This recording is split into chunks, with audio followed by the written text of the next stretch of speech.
Hello students, welcome to my channel. Please subscribe my channel so that you will get regular alerts whenever I upload a video to you. Okay.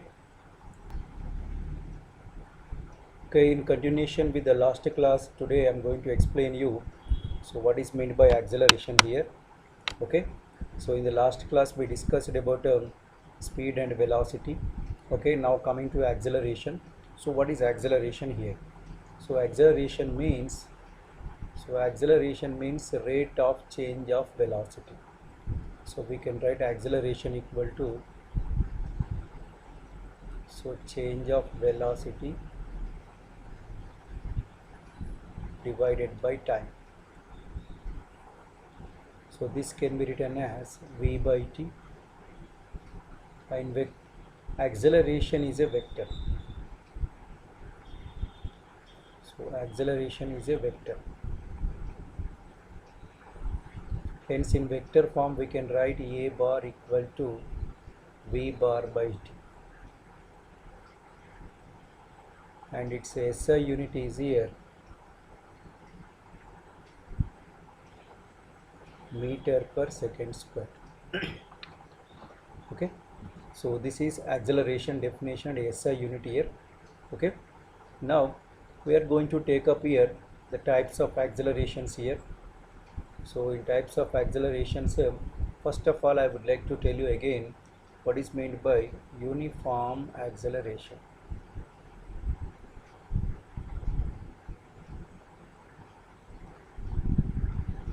So uniform acceleration means what here? So change in velocity, I said here, if your body gains equal changes in velocities in equal intervals of time, then the body is said to be moving with uniform acceleration. Means for every second the increase in or decrease in velocity must be same. So the velocity should increase or decrease at the regular intervals, regular rates, then we can say that the body is moving with a uniform acceleration. The best example for uniform acceleration is here the acceleration due to gravity. Acceleration due to gravity.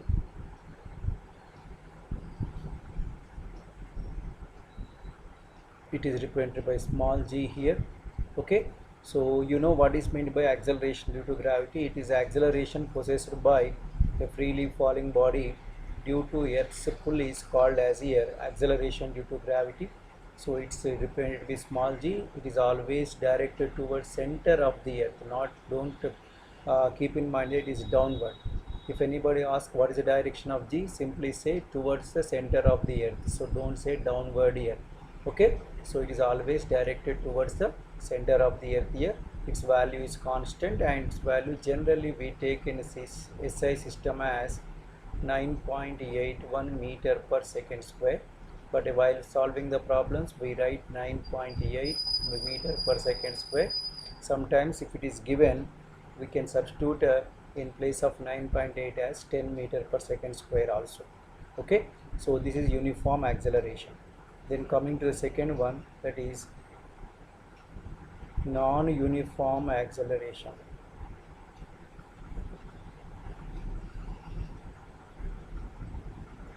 So non-uniform means, for uniform what I said here, a body should gain or lose equal changes.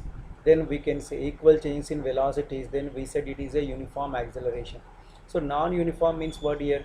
If a body gains unequal changes in velocities in equal intervals of time, or equal changes in velocities in unequal intervals of time, then we can say that the body is moving with a non-uniform acceleration.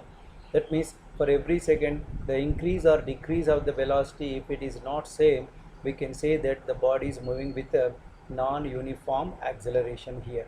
Okay, next one is here instantaneous acceleration.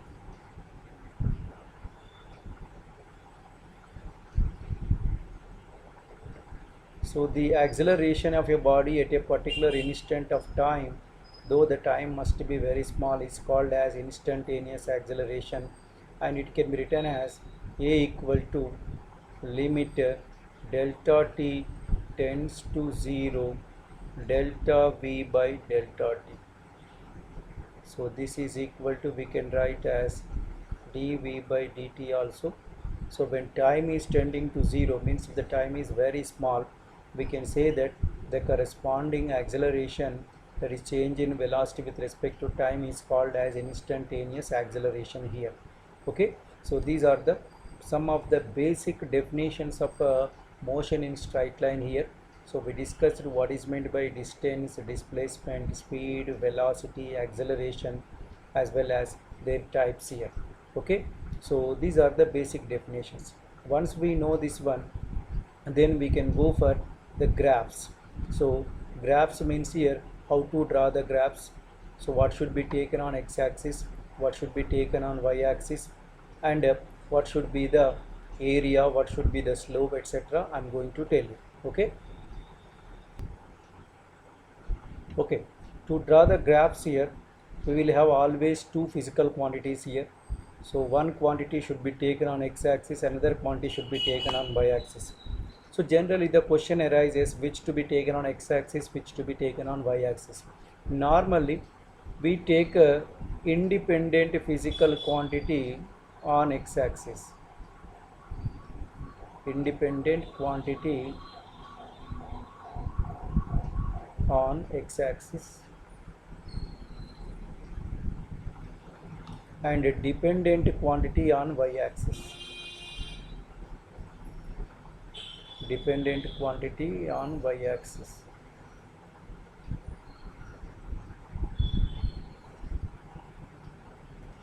So for example, if you take a displacement versus time graph, this means we can call that as a ST graph here, displacement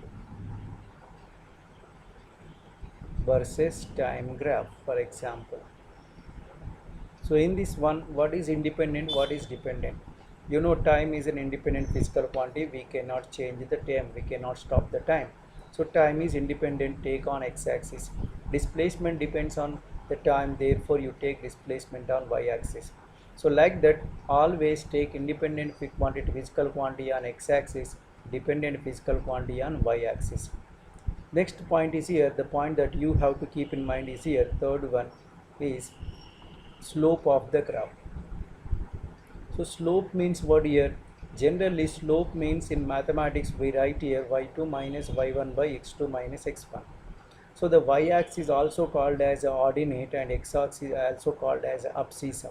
So therefore slope is always equal to the ratio of ordinate to abscissa. So ordinate means here what I said here, ordinate means y-axis, abscissa means what here? It is x-axis. Therefore that means quantity on y-axis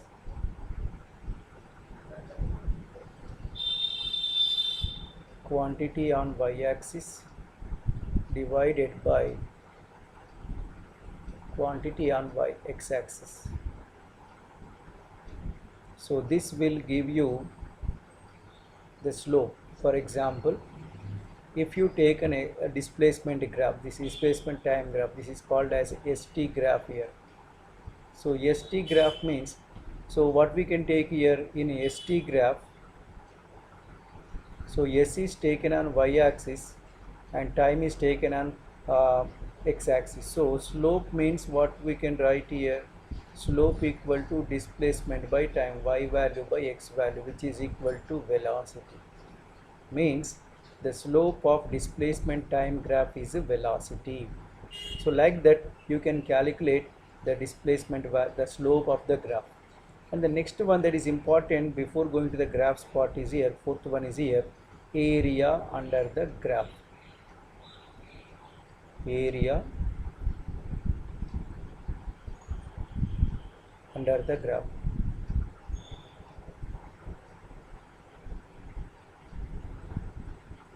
So this is also very important here. So area is always equal to product of ordinate and abscissa. Product of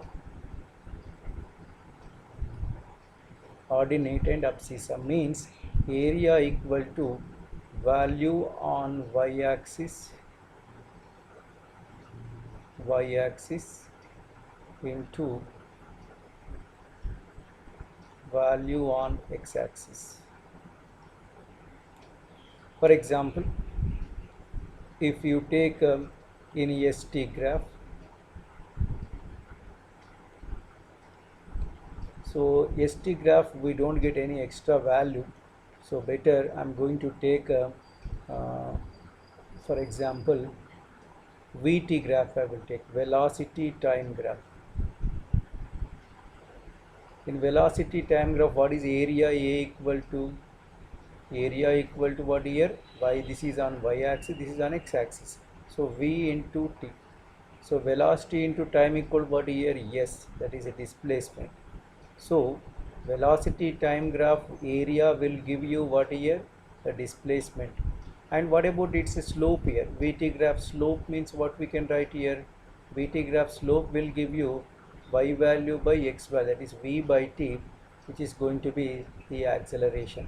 So for VT graph, the significance is what here?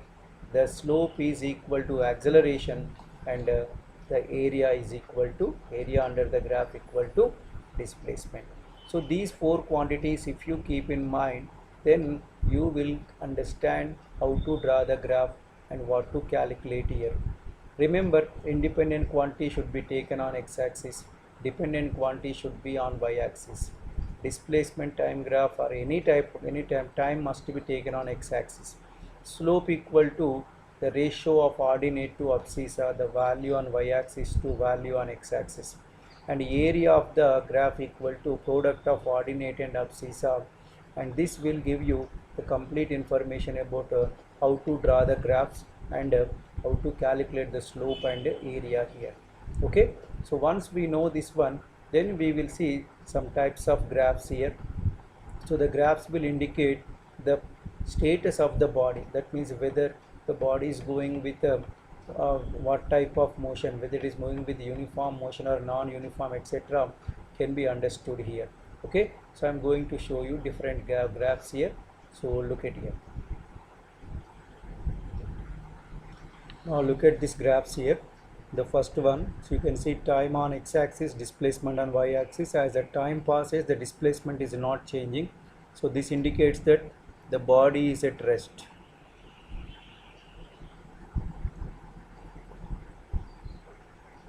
Body at rest.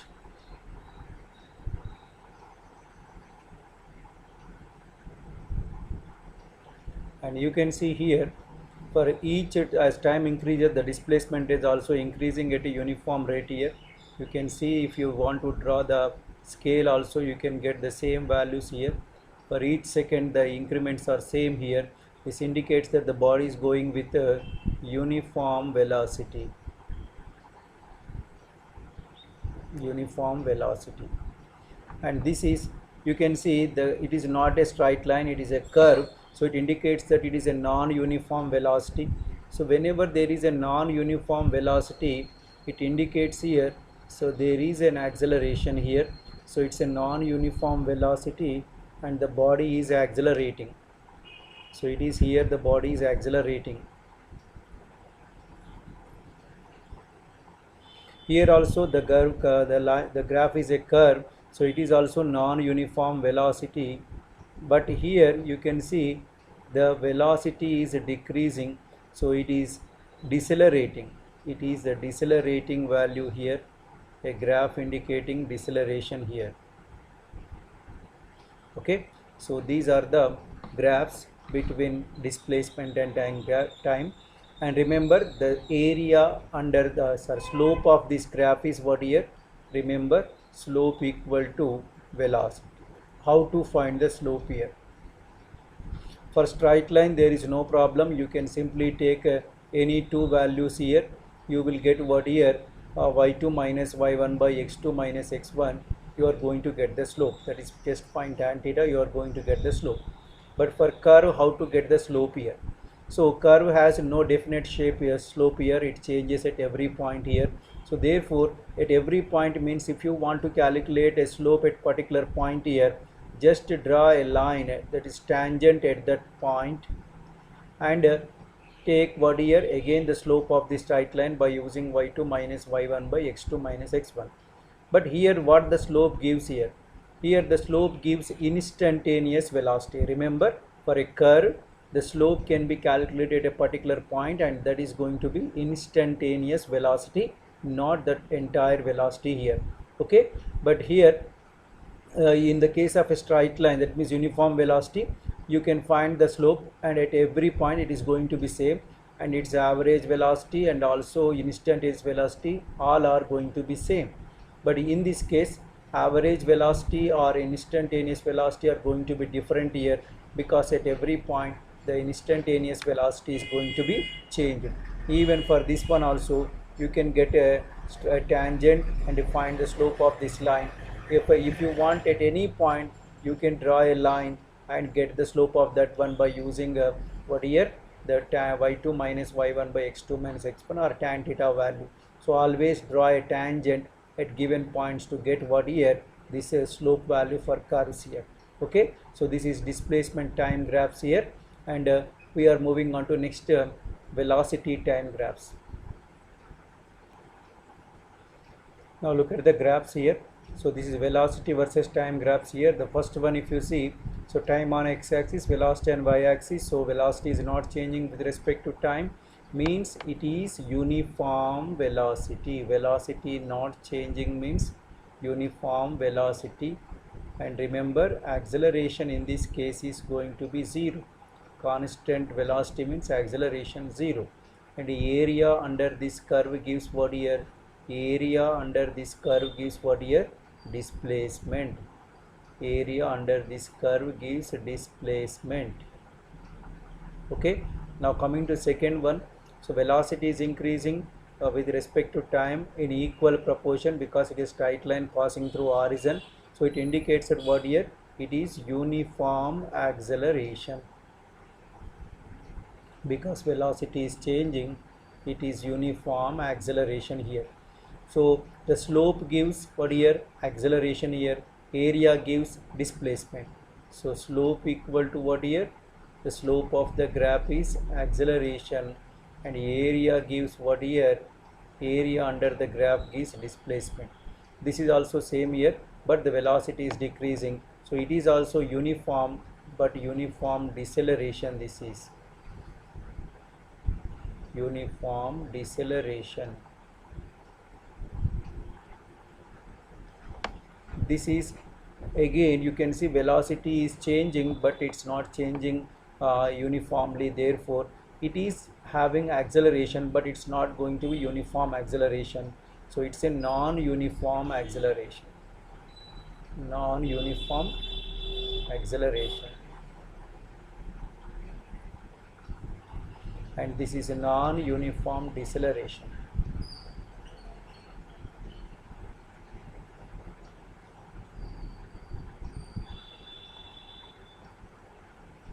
Okay, so these are the 5 graphs here. In any graphs you want slope, you can calculate for straight line directly you will get, but for the curves, as I said here, at any point if you want here, you draw a tangent, and the tangent will give you the slope at that point here. Slope will give you acceleration. Area under the graph will give you the displacement covered by the body during the time interval will be calculated. Okay, so these are the important graphs actually. So we will come across with only these two types of graphs. Acceleration time graph also is there, but it is not going to be that much important compared to this one, because velocity time graph plays very important role for calculating displacement and accelerations here.